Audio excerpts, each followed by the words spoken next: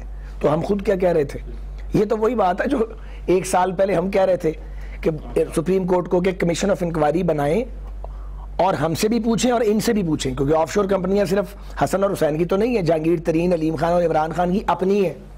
یہ الگ بات ہے کہ ہم سے تو پوچھ لیا گیا ہے، اور عمران خان کا مقدمہ جو ہے وہ سپریم کورٹ میں، آنریبل سپریم کورٹ میں ڈیپ فریزر میں رکھا ہوا ہے، اب وہ انہوں نے چلانا ہے نہیں چلانا ہے، ہمیں تو اتنی مجال نہیں ہے کہ ہم کہیں صاحب آپ حکومت ہیں، حکومت تو کچھ بھی کر سکتی ہے۔ نہیں، کچھ نہیں کر سکتی۔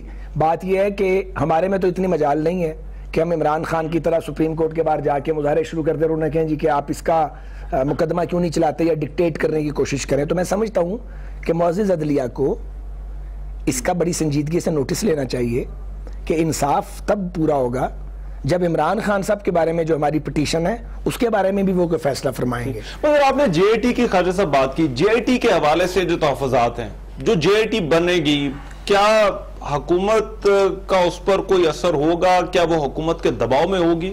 دیکھیں حضور، تحفظات تو پھر لوگوں کے ہوتے ہیں۔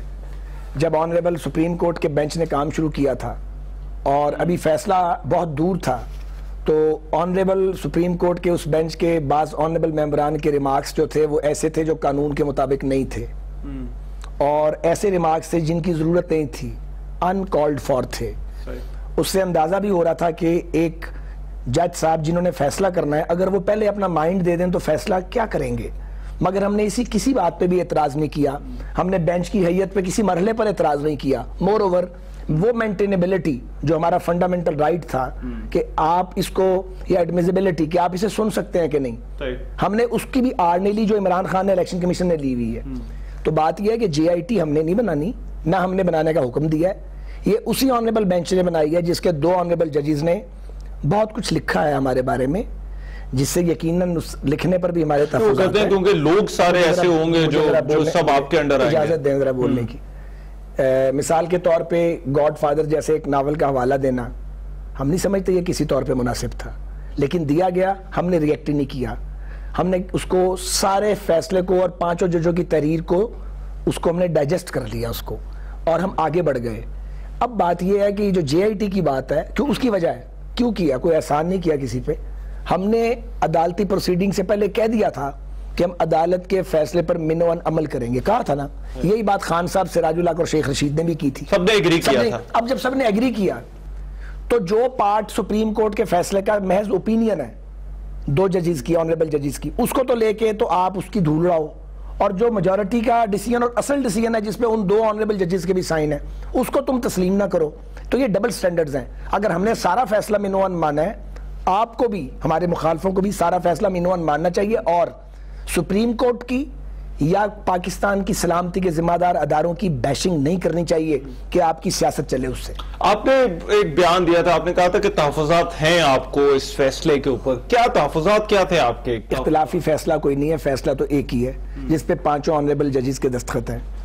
2 معزز جج صاحبان نے جو اپنے اوپینین دی ہے، وہ 2 آنریبل جج بھی بڑے دیانتدار اور صاحب الرائے مشہور ہیں۔ اب میں ان کے بارے میں نیگیٹو بات شروع کر دوں تو بہت بری بات ہوگی نا۔ اچھا، اب اگر ہمیں ان کی لکھی ہوئی تحریر یا ان کا موقف اس سے ہم ایگری نہیں کرتے تو کیا اس کا مطلب یہ ہے کہ ہم ان کی عزت میں کمی کرنے کی باتیں کریں؟ تو یہ نہایت نامعقول حرکت ہوگی ہماری سائٹ سے، ہم نے ایسی حرکت نہیں کی۔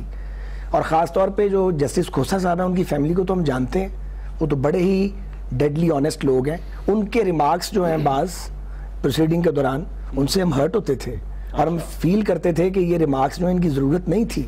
اسی طرح جو انہوں نے اپنے فیصلے میں جہاں سے وہ ایک ناول کا ذکر کیا، وہ کردار پاکستان کی سیاست میں کم از کم نواز شریف صاحب کے حوالے سے فٹ نہیں ہے۔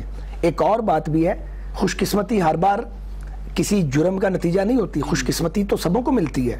کوئی وزیر اعظم بنتا ہے، کوئی سپریم کورٹ کا جج بنتا ہے، کوئی وزیر بنتا ہے، کوئی جرنیل بنتا ہے، کوئی IG بن جاتا ہے، کوئی چیف سیکرٹری بن جاتا ہے، لوگ بنتے ہیں اور اللہ تعالیٰ کے کرم سے بنتے ہیں۔ لیکن میں کہنا یہ چاہ رہا ہوں کہ ہمارے تحفظات اس تحریر پہ یا بعض کنٹینٹس پہ تھے جو اوپینین تھی، لیکن میں پھر کہوں گا وہ دونوں جج بھی نہایت آنریبل ہیں، نہایت صاحب الرائے ہیں، نہایت پروفیشنل ہیں، اور ہمیں یقین ہے کہ وہ موٹیویٹ نہیں کیے جا سکتے. اب دیکھیں میں ان لوگوں کی تعریف کر رہا ہوں کہ وہ جنہوں نے ہمارے خلاف لکھا ہے, لیکن ان کی بھی تقدیس, ان کی عزت, ان کی رسپیکٹ وہی ہے جو باقی آنریبل ججز کی ہے. ابھی ہم بیشنگ شروع کر دیں یا ہم زومانی جملے بولنے شروع کر دیں تو بری بات ہے.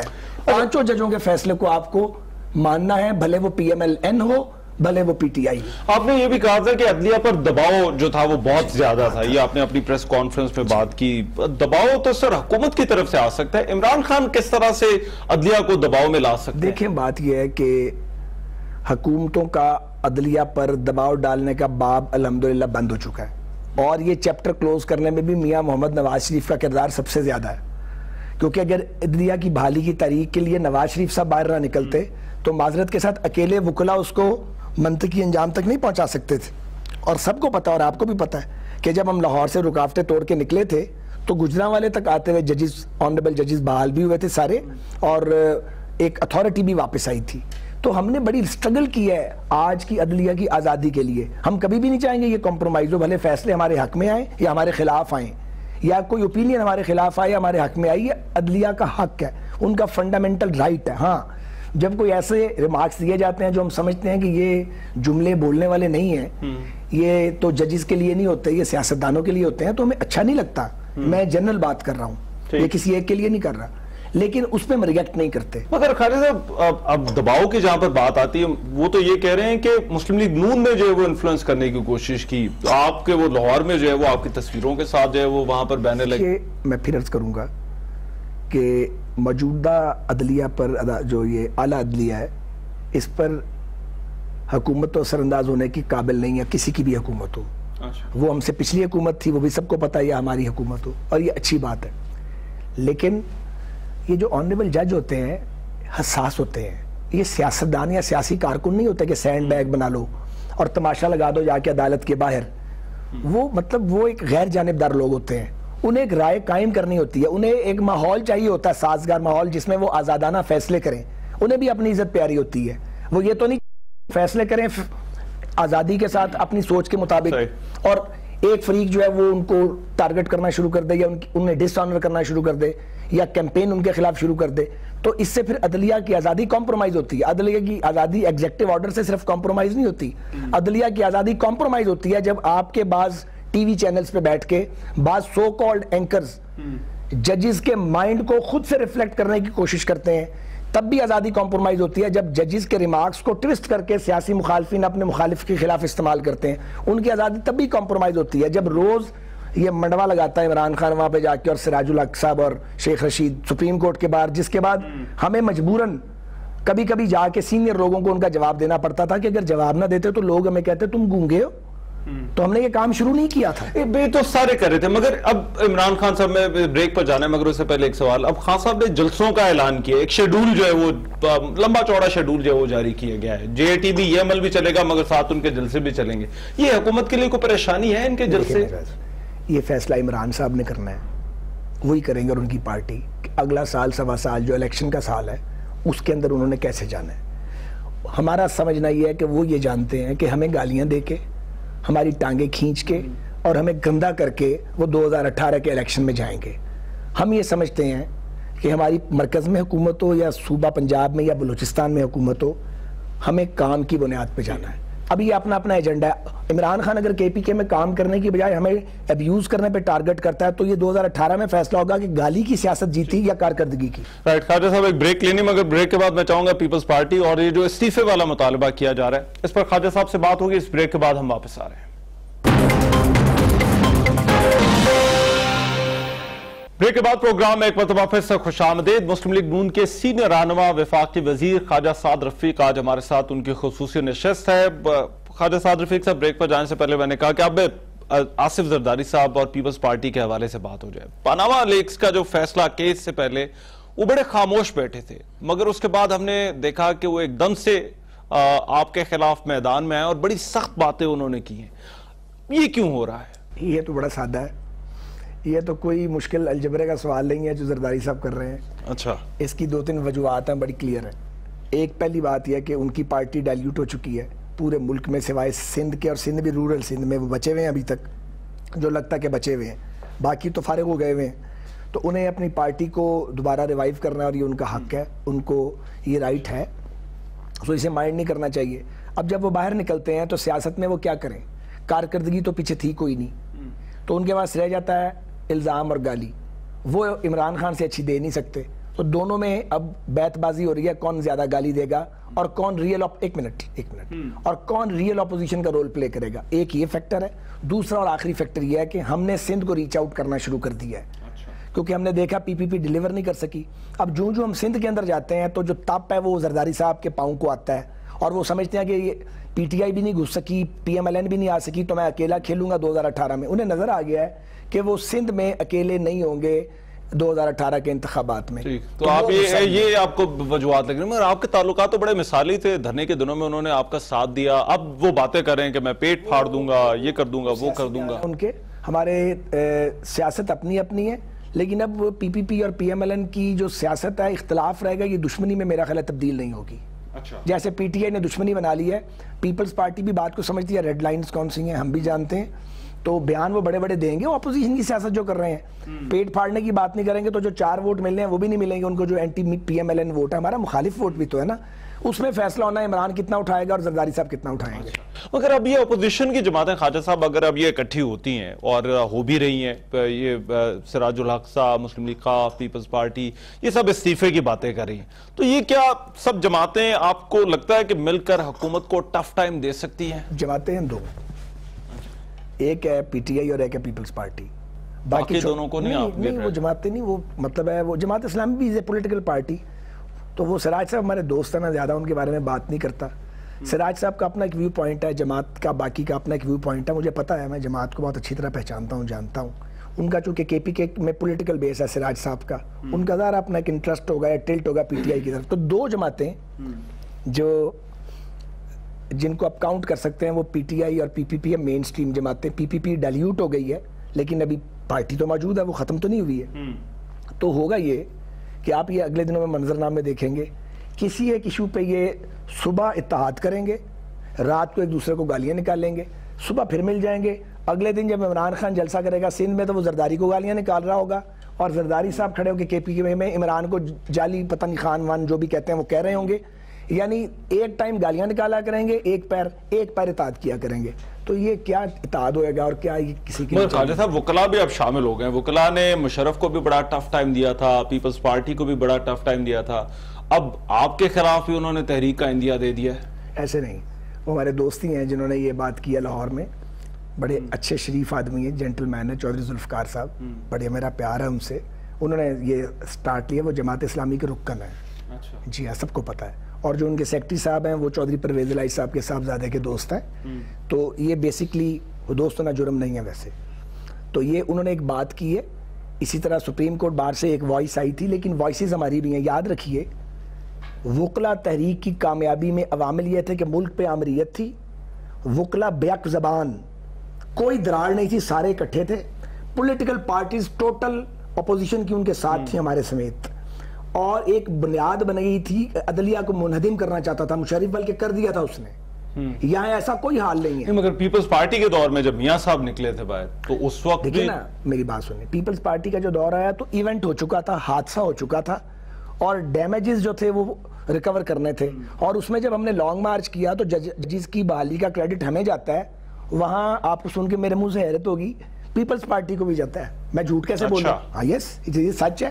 زرداری صاحب اڑے ہوئے تھے, یوسف رضا گیلانی صاحب جو تھے وہ چونکہ الیکٹڈ پرائم منسٹر تھے, ان کا سٹینڈ تھا کہ ججز کو بحال کریں. بھئی سچ بولنا چاہیے, جھوٹ نہیں بولنا چاہیے ہمیں. سو فرض کریں اگر وہ ججز کو بحال نہ کرتے اور ہم مارچ کرتے رہتے تو ہم نے تو رکنا نہیں تھا, تو یہاں آگے پنڈی کلیش ہو جاتا اور لوگ مارے جاتے. سو جہاں کریڈٹ ہمیں جاتا ہے کہ ہم نے بہادری کی اور نکلے, وہاں کریڈٹ پی پی پی کو بھی یہ کریڈٹ آپ دے رہے ہونے, مگر سی پیک کا کریڈٹ آپ نے ان سے لے لیا. میں بتاتا ہوں. اچھا, وہ اس کا کریڈٹ پی پی پی کے بھی سینئر ایلیمنٹ کو جاتا ہے کہ انہوں نے اپوزیشن کی کال کو ریڈ آؤٹ کر لیا اور پریسٹیج کا مسئلہ نہیں بنایا اور ججز بحال ہو گئے. یہ چیپٹر کلوز ہو گیا جی. ٹھیک. ہاں, عمران کو نہیں جاتا, وہ چھپ گیا تھا کہ یہاں پہ اسلام آباد میں, باہر نکلتا تو اس کو بھی جاتا. اچھا, جماعت اسلامی کو بھی جاتا ہے, ان کے لوگ لاہور سے چلے تھے, لیاقت بلوچ صاحب نے لیڈ کیا تھا, انہوں نے بھی ریزسٹ کیا تھا. سچ بولنا چاہیے. اب آ جائیں سی پیک پہ. سی پیک میں زرداری صاحب غلط بیانی کر رہے ہیں. میں نے کل پرسوں ایک سٹیٹمنٹ بھی دی تھی. زرداری صاحب اپنے دور صدارت میں 5 یا 6 بار بیجنگ گئے, اور پھر حکومت چائنا کو, حکومت پاکستان کو یہ آگاہ کرنا پڑا جب اگلی بار جانا چاہتے تھے کہ ہم ان کی میزبانی نہیں کر سکیں گے, کیونکہ چائنیز بڑے سمارٹ اور سینسیبل لوگ ہیں. وہ بہت اچھی طرح جانتے تھے کہ موصوف کا ارادہ کیا ہے, ایجنڈا کیا ہے, اور وہ دنیا کی سپر پاورز میں شامل ہیں, وہ کوئی صرف کاروباری لوگ نہیں ہیں. تو وہ کسی ایسی حکومت کے ساتھ کام کرنے کو تیار نہیں تھے جو پیسہ کھا جاتی یا پروجیکٹس کو امپلیمنٹ نہ کرتی. آج کیوں کام تیزی سے ہو رہا ہے؟ اچھا ایک اور بات ہے, زرداری صاحب کا ایجنڈا کیا مطلب آپ کا کہ وہ سمجھ گئے کہ زرداری صاحب کا ایجنڈا کیا؟ کھانے پینے کا تھا نا. زرداری صاحب نے, اگر سی پیک کے وہ مجد ہیں تو بتائیں کہ انہوں نے سی پیک تو نام ہی انٹروڈیوس نہیں ہوا تھا اس وقت. کوئی ایم او یو کیا ہو, معاہدہ تو بہت بڑی چیز, کوئی ایم او یو کیا انہوں نے, تو کہتے ہیں گراؤنڈ ورک سارا انہوں نے. کیا گراؤنڈ ورک تھا؟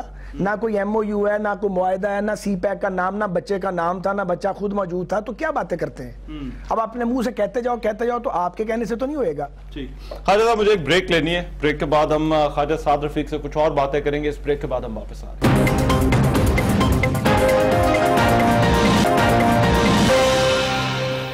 بریک کے بعد پروگرام میں ایک مرتبہ پھر سے خوش آمدید. وفاقی وزیر ریلوے اور مسلم لیگ نون کے سینئر رہنما خواجہ سعد رفیق ہمارے ساتھ موجود ہیں. خواجہ صاحب, سیاست سے جڑا ایک اور معاملہ میں چاہتا ہوں اس پہ ہم بات کر لیں, وہ ہے یہ ڈان لیکس والا.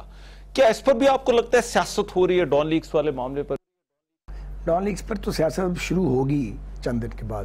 اچھا, کیا وجہ ہے یہ معاملہ کیوں سیاسی بن گیا؟ تو ایک سمپل انکوائری کا معاملہ تھا. یہ معاملہ سیاسی تو وہی بنائے گے نا جنہوں نے سپریم کورٹ کے آرڈر کو متنازع بنانے کی کوشش کی ہے. یہ تو نہیں ہوگا کہ ڈان لیکس پہ انکوائری کمیٹی کا کوئی فیصلہ ہے تو عمران خان صاحب یا زرداری صاحب یا جو معذرت کے ساتھ کچھ صحافت میں جوکرز بیٹھے ہوئے ہیں وہ اس کو نشانہ نہ بنائیں یا اس کے ساتھ اس کے بخیے نہ ادھیڑیں یا اس میں سے پھر ایک لڑائی کرانے کی کوشش نہ کریں. یہ تو ممکن نہیں ہے. نہیں, مگر حکومت کے اوپر کیا کوئی دباؤ تھا اس حوالے سے, ڈان لیکس کے حوالے سے؟ کس چیز کا دباؤ؟ اب کسی بھی قسم کا دباؤ ڈان لیکس کو لے کر. میری یہ ڈومین نہیں ہے اصل میں اس کو ڈیل نہیں کرتا. تو ظاہر ہے اس پہ لوگوں کے مختلف موقف بھی ہوں گے, تھے بھی. تو اب وہ مسئلہ تقریباً سلجھ گیا ہے اور کمیٹی کی رپورٹ آنے والی ہے شاید, تو وہ جو بھی ہوگا اس کے مطابق گورنمنٹ کرے گی. کیونکہ یہ کہا جا رہا تھا کہ حکومت نے شاید یہ معاملہ ٹھیک طرح سے ہینڈل نہیں کیا, یہ ڈان لیکس والا معاملہ جو ہے. پاکستان جیسے ملک میں اتنا آسان نہیں ہوتا حکومت کرنا, حکومت چلانا, بہت سارے کام آپ کو کرنے پڑتے ہیں.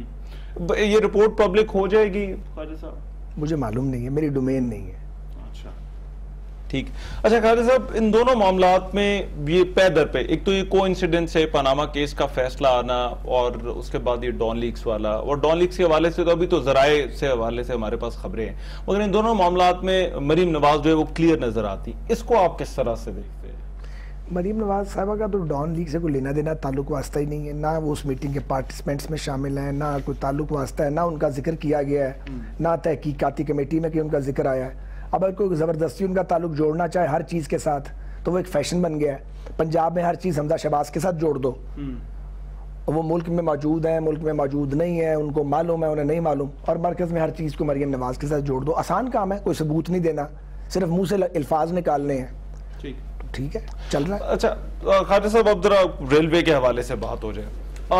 ریلوے کی کارکردگی یقیناً بہت بہتر ہوئی ہے جو ہم سن رہے ہیں, جو اعداد و شمار بھی آ رہے ہیں, مگر حادثات ہوتے رہے ہیں درمیان میں, اور یہ کہا جا رہا ہے کہ یہ ایک بہت بڑا کوشچن مارک ہے. بڑا ہی پرٹیننٹ کوشچن ہے, اور یقیناً جب ایک حادثہ ہوتا ہے تو ہماری ساری ایفرٹ اور کارگزاری جو ہے اس کے اوپر سوالیہ نشان لگنے شروع ہو جاتے ہیں, اور ہمیں اس کی بڑی فکر اور پریشانی ہے. ایک تو سب سے پہلے انسانی جانوں کی, انسانی جانوں کے بعد مالی نقصان جو ہوتا ہے ہمارا یا لوگوں کا, اور اس کے بعد ہمارے جو ڈپارٹمنٹ ہے اس کے امیج کا بھی بڑا ایک لاس ہوتا ہے, اور ہم اس پہ بہت سنجیدہ ہیں.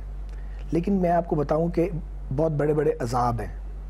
ایک تو انگریز ایک ایس او پی بنا گیا ہوا ہے, وہ کمال کی ایس او پی ہے, اس کو آپ فالو کریں تو پھر ٹیکنیکلی تو کوئی خرابی نہیں ہے. ابھی تک جو بھی حادثات سیریس ہوئے ہیں ان میں ہم نے ان ڈیٹیل جا کے جائزہ لیا ہے, تو یا چلانے والے کا ایرر تھا, یا جو ٹریس پاسر تھا اس کا ایرر تھا, یا ہمارے کسی سٹاف کے ایرر تھا, جو ایک ہیومن ایرر جسے آپ کہتے ہیں.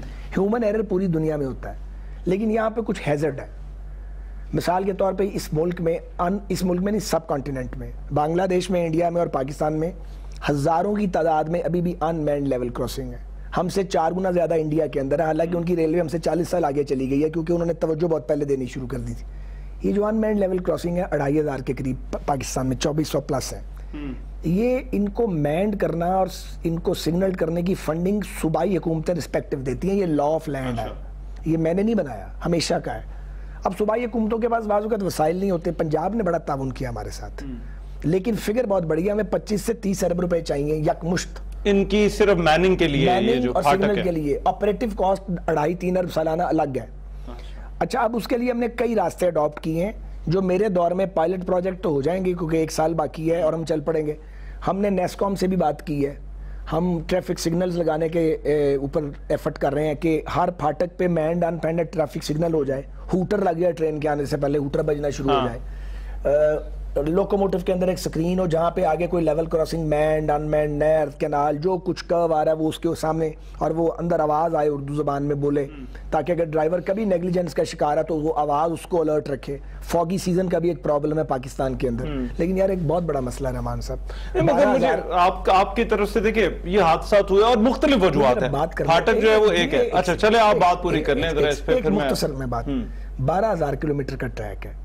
ٹریفک بڑھ گیا ریلوے کا کیونکہ ریلوے چل پڑا ہے. مال گاڑی جو ایک چلتی تھی اب روز کی گاڑیاں جو ہیں وہ 14, 15, 20 مال گاڑیاں چل رہی ہیں. ٹرینوں میں اضافہ ہوا ہے, ان کی سپیڈ بڑھ گئی ہے. جو ٹریس پاسر ہیں کم از کم اتنی تو مہربانی کریں کہ پٹری سے تو گزرنے کی قانوناً اجازت نہیں ہے, پر اگر وہ مجبور ہیں تو کم از کم لیفٹ رائٹ دیکھ لیں, دور سے ٹرین تو نہیں آ رہی. یا ایون لیول کراسنگ مینڈ ہے یا ان مینڈ ہے, انسان کو اللہ تعالیٰ نے عقل دی ہے, آنکھیں دی ہیں, وہیں باقی لوگ کھڑے ہوتے ہیں, وہ موو نہیں کرتے, ایک آدمی تیزی سے نکلتا اور ہٹ کر جاتا ہے. میں جو آپ سے چیز پوچھنا چاہ رہا تھا, یہ تو آپ کہہ رہے ہیں کہ مطلب یہ مسائل ہیں, مگر اب ان چیزوں کے اقدامات کیا کیے جا رہے ہیں؟ آپ نے میننگ کا کہا, آپ نے کہا یہ بڑا مشکل کام ہے, ریسورس چاہیے, مگر آ بھی رہا ہے یا نہیں آ رہا؟ نہیں آ رہا ہے, لیکن آہستہ آہستہ آئے گا. میں سبز باغ نہیں دکھانا چاہتا. یہ نہیں ہو سکتا کہ اگلے 2 یا 3 سال میں یا 4 سال میں سارے ان مینڈ مینڈ ہو جائیں, ممکن ہی نہیں ہے. لیکن آپ یہ غور فرمائیں کہ پچھلے دور میں جب بلور صاحب تھے تو 7 لیول کراسنگ ان مینڈ سے مینڈ ہوئے تھے, 7.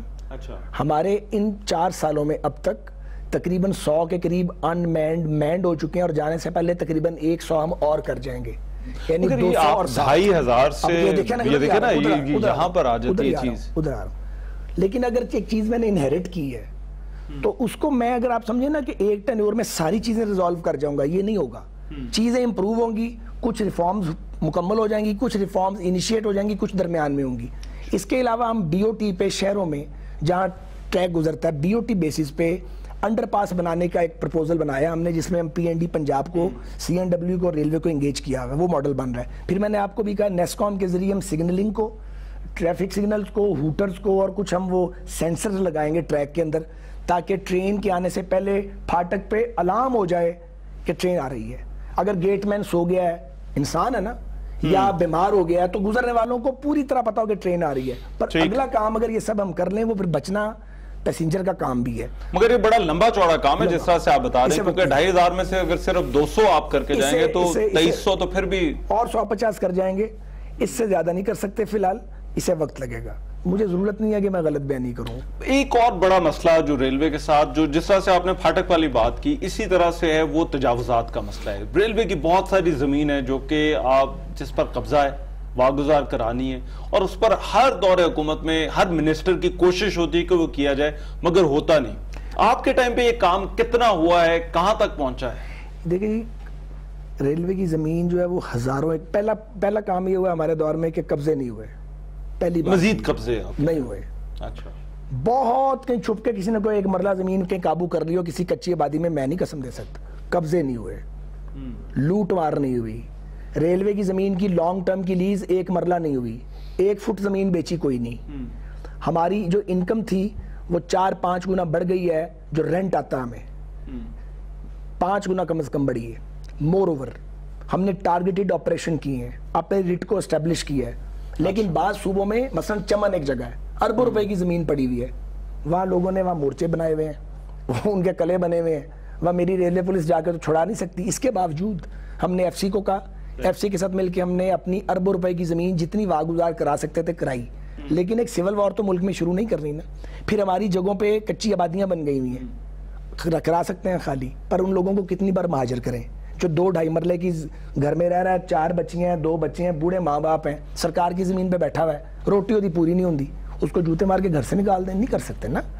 پروٹیکٹ کرنا تھا ان زمینوں کو, وہ نہیں ہوئی, تبھی تو لوگ یہاں پر آ کر آباد ہوئے نا. ماضی کی لوٹ مار ہو گئی نا جی.